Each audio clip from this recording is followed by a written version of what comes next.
भाव क्या है?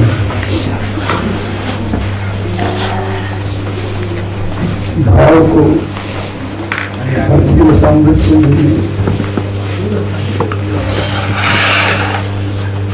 ये विकारात्मक चित्त भावात्मक विक्रिया।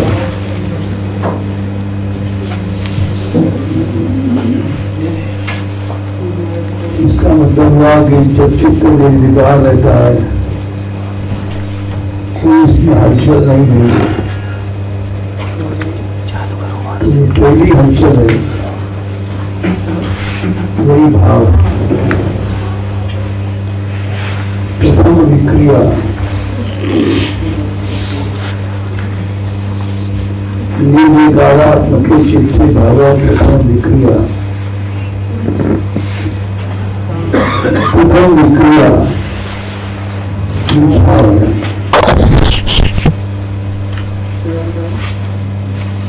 जैसे द्रौपदी का जो विवाह हुआ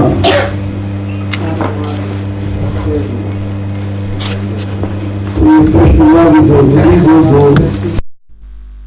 जिसने वर्ण किया कौन था, किस जाति का था, कैसे पहचाना जाए। एक नए नए आदमी, अर्जुन नए थे, उन्होंने मछली को भेज दिया और दे दी गई, जाति का पता नहीं, वंश का पता नहीं, तो कैसे पता पड़े कौन है।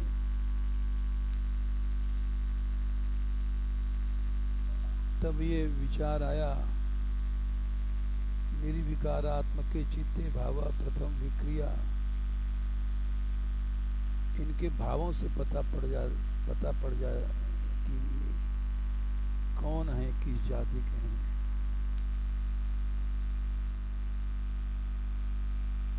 क्योंकि उनसे अब ब्याह हो गया तो जात पात ना पूछना ठीक नहीं। तो निमंत्रण किया गया, पांचों भाई आए पांडव, और एक ऐसा मकान बनाया गया जिसके भीतर सब चीजें थी, सब तरह के पोशाक, सब तरह के भोजन, सब तरह के सामग्रियां रखी थी। और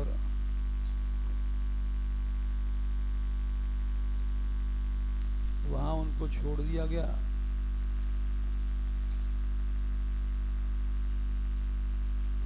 और सीआईडी गुप्तचर लगा दिए गए, देखो ये कौन है, क्या है, पता पड़ जाएगा।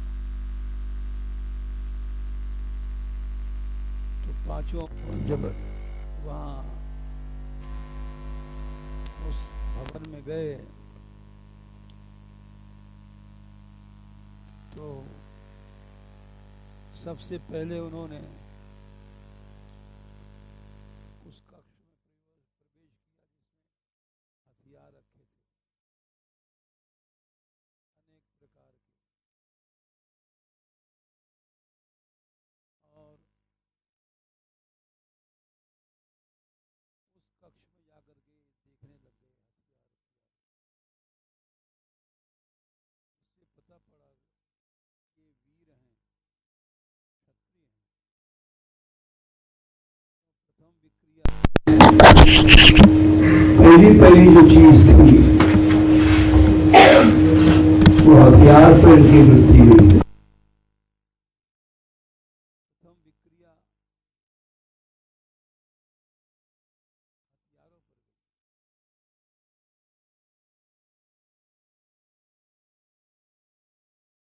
यहाँ तक कि ये बात सब जगह लागू है।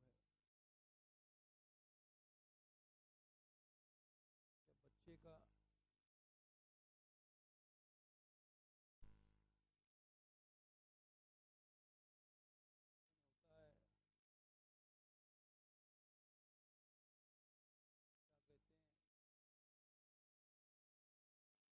पहला क्या भोजन क्या करता है, पहले क्या देखता है। हाँ, अन्नप्राशन वगैरह, तो उसमें उससे पता पड़ता है कि ये बालक कैसा आगे होगा। जैसे हमको हमारी माँ बताती है कि यदि पुस्तकों को देखता है तो विचारक होगा, विद्वान होगा।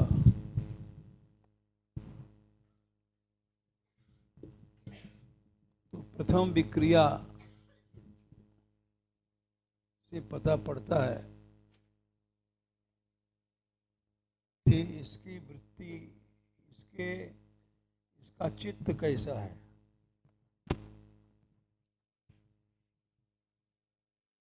यदि चित्त स्वच्छ है तो स्वच्छता की ओर जाएगा, अच्छे विचारों को, अच्छी पुस्तकों को पढ़ेगा।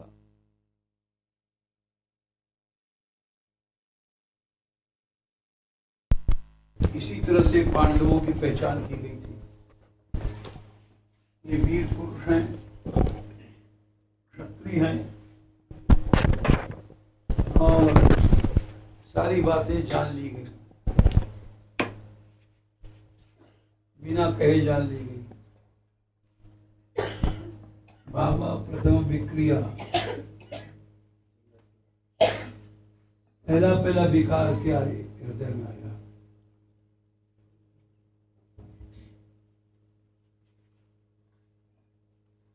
भोजन इत्यादि में, इसीलिए अन्नप्राशन में क्या चीज पहले खाता है बालक,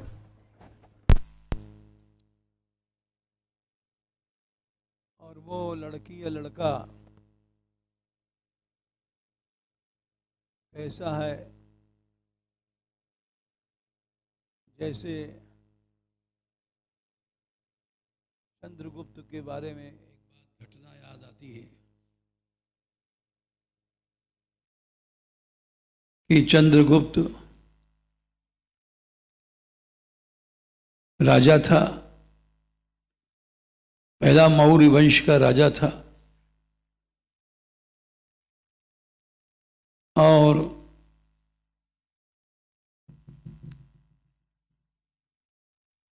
उसमें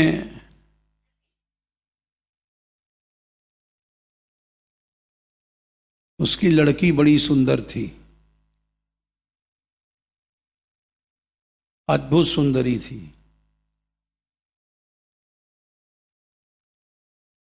तो राजवंश में राजवैद्य होते हैं, ये नहीं हर वैद्य आ गया, हर वैद्य डॉक्टर बन गया, नवज पकड़ने लग गया। राजवैद्य कोई कोई होता है।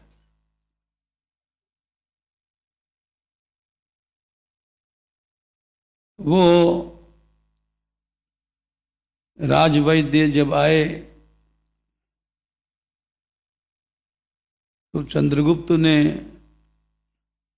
सीआईडी लगा रखे थे कि इसकी दृष्टि पहले पहले कहाँ जाती है, किधर जाती है, उससे पता पड़ जाएगा।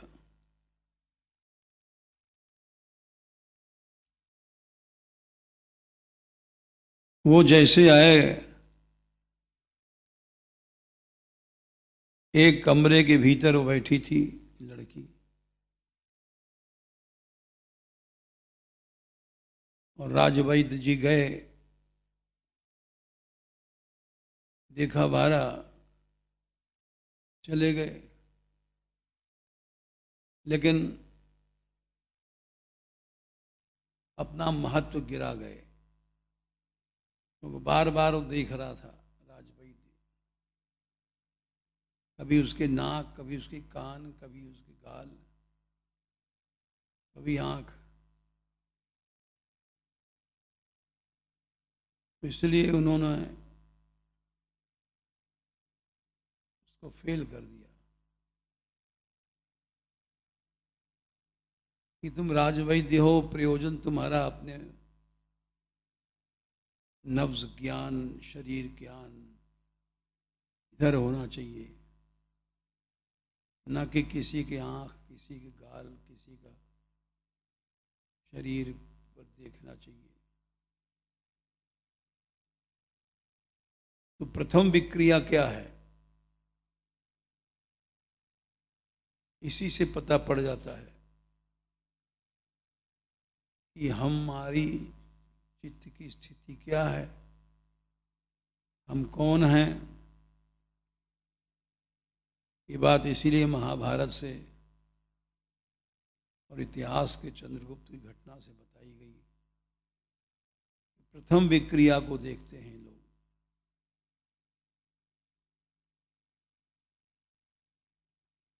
चित्त में कौन सा भाव पहले पैदा हुआ है?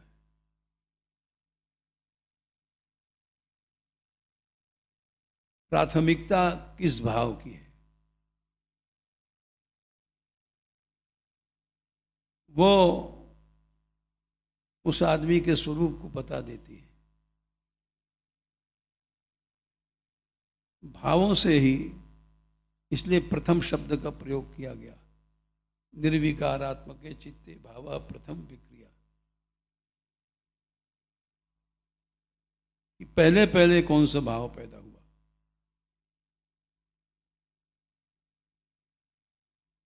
ये बता देता है कि वो व्यक्ति कैसा है। पहले पहले काम भाव पैदा हुआ, कि आसक्ति का, कि लोभ का, कि क्रोध का।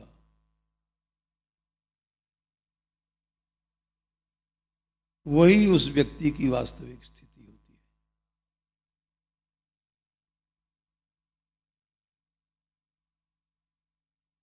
सबसे पहले जो विकार पैदा हुआ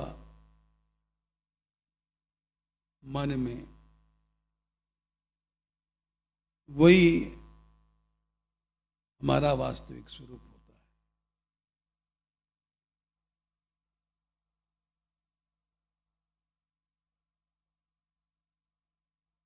भाव से ही मनुष्य जाना जाता है। भगवान ने जैसा गीता में कहा, स्वभावो अध्यात्म उच्यते। अध्यात्म क्या है? 8वें अध्याय में जो प्रश्न किए अर्जुन ने, किम तद ब्रह्म, किम अध्यात्मम, किम कर्म पुरुषोत्तम, अधिभूतम च किम प्रोक्तम, अधिदैवम किम उच्यते। 7 प्रश्न किए। उसमें एक ये भी है कि अध्यात्म क्या है।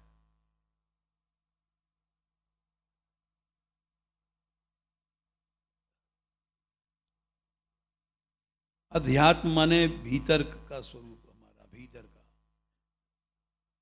अधि माने भीतर, आत्मा माने शरीर, मन, बुद्धि आदि। हम अपने भीतर क्या छिपाए बैठे हैं,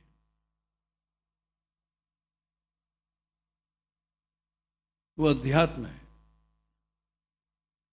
किन भावों को हम छिपाए बैठे हैं, वो अध्यात्म है। वो हमारा वास्तविक स्वरूप है।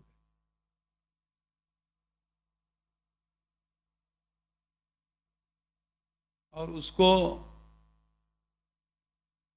क्रिया से जाना जाता है। निर्विकारात्मक चित्ते भावा प्रथम विक्रिया। जैसे भाव होता है वैसे विकार होता है। विक्रिया माने वैसा कार्य करता है मनुष्य। किधर देख रहा है, किधर सोच रहा है। जैसे चंद्रगुप्त ने पता लगा लिया कि राजवैद्य लड़की को बार बार देख रहा है, उसके नेत्रों को, उसके मुख को, उसके कपोल को। तो इसलिए ये केवल राजवैद्य नहीं है, भोगी भी है। रूप का भोग कर रहा है। आदमी बार बार किसी के शरीर को देखता है तो क्यों देखता है? रूप का भोग करता है। भोगी है।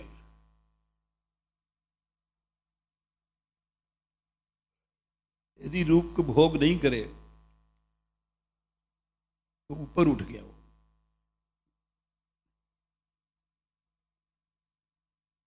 मनुष्य बार बार किसी के रूप को देखता है, रूप का भोग करता है। जो रूप का भोगी है वो भोगी है।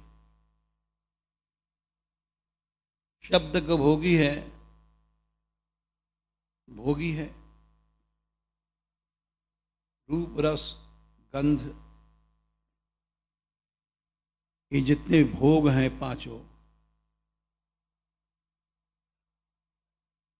ये हमारे स्वरूप को बताते हैं। जैसे भीम थे, रस के भोगी थे, भोजन भोगी।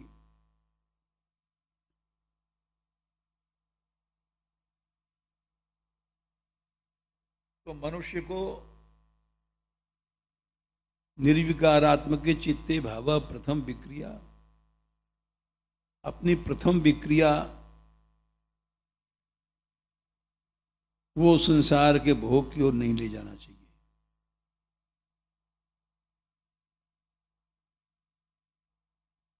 यदि उधर हम ले जाते हैं तो भोग वृत्ति बढ़ती है और वो अंधकार है। लोभ की ओर जा रही है तो गलत है, काम की ओर जा रही है तो गलत है, क्रोध की ओर जा रही है। ये सब विचार करने की शक्ति, इसी का नाम विवेक है। और जो इसको नहीं विचार करता है, जैसा कि एक बहुत बढ़िया अभी श्लोक इसने मुरली में कहा, श्वविट बराहोष्ट करई संस्तुता पुरुषा पुरुष पुरुषा पशु नयत कर्ण कथोपे तो जातु नाम गदाग्रज। श्व कुत्ता, विडवरा शूकर, उष्ट ऊंट, खर गधा, इनके समान वह पुरुष है जिसकी भगवान नाम में रुचि नहीं है। नयत कर्ण कथोपे तो जातु राम गदाग्रज। श्री हरि के नाम गदाग्रज, गद कृष्ण के भाई थे। गदाग्रज माने कृष्ण का नाम, कृष्ण नाम में जिसकी रुचि नहीं है वो केवल एक कुत्ता है अथवा विडवरा शूकर है, भोगी हो जाएगा।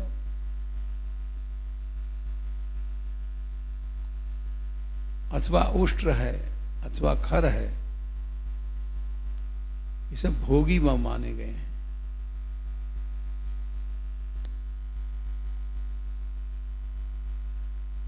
क्योंकि हमारे अंदर भगवान नाम के में भाव नहीं है, भगवान नाम में रुचि नहीं है, तो हम जैसे लोग केवल भोगी हैं।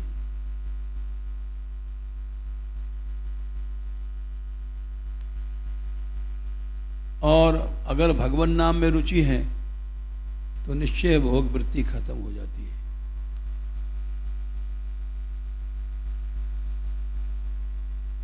श्वाविड वराहोष्ठ करई संस्तुत पुरुषः पशु। संस्तुत माने उसके समान ही उसका माना गया है, एज इक्वल टू।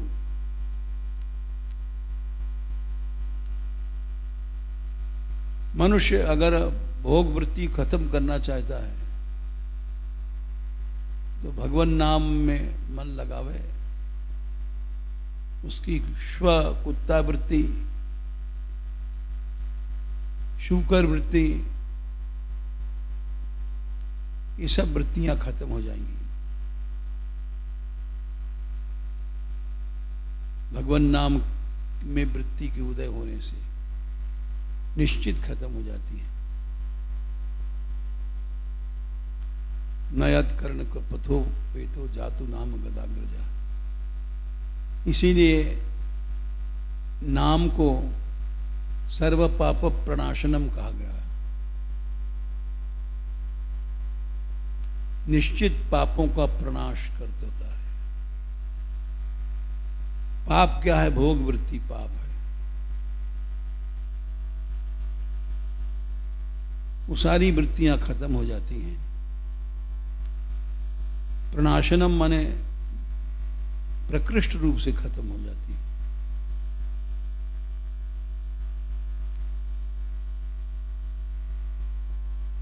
नाम संकीर्तनम यस्य सर्व पाप प्रण। सर्व पाप माने जितने भी पाप हैं, संचित प्रारब्ध क्रियमाण, सब प्रकार के कर्म, सब प्रकार के पापों का नाश हो जाता है।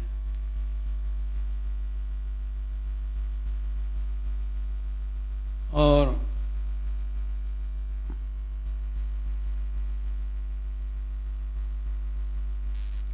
प्रणामो शमनस्तम नमामि हरम परम। भगवान को प्रणाम करना, झुकना। प्रणाम माने झुकना। चित्त वृत्ति का उधर जाना, झुकना।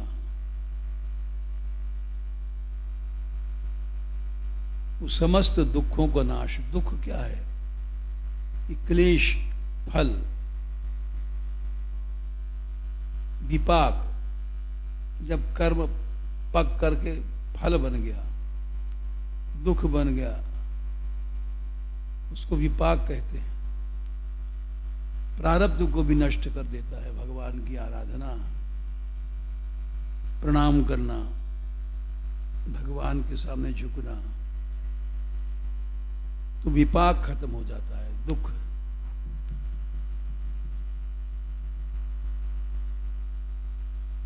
पाप और पाप का विपाक। विपाक जो प्रारब्ध बन गया, प्रारब्ध भोगना ही पड़ता है, नहीं वो भी नष्ट हो जाएगा। भगवान की आराधना करो, भगवान की भक्ति करो। अब जैसे कल हमने परसों एक दल बनाया, तो बोले उस दल का नाम क्या है? लोग पूछ रहे हैं अभी। हमने कहा उसका नाम समर्पण दल। भगवान को जीवन समर्पण कर दो, फीस वीस कुछ नहीं है। ऐसा दल बनाया। तो समर्पण क्या करें? जीवन। जीवन क्या है? समय। उस समर्पण दल वाला फिर इधर उधर नहीं बैठेगा, ज्यादातर भजन में, कीर्तन में, साधन में लगा रहेगा। इसकी पहचान है समर्पण दल। समर्पण दल वाला इधर उधर बैठता है, गप मारता है, तो वो सदस्य उसका नहीं बन सकता। समर्पण दल तो वो है, इसमें एक पैसा नहीं लगना, भवसागर पार है। जीवन का समर्पण करो, समय का समर्पण करो, बस यही उसकी सदस्यता है, यही उसकी फीस है। जय श्री राम।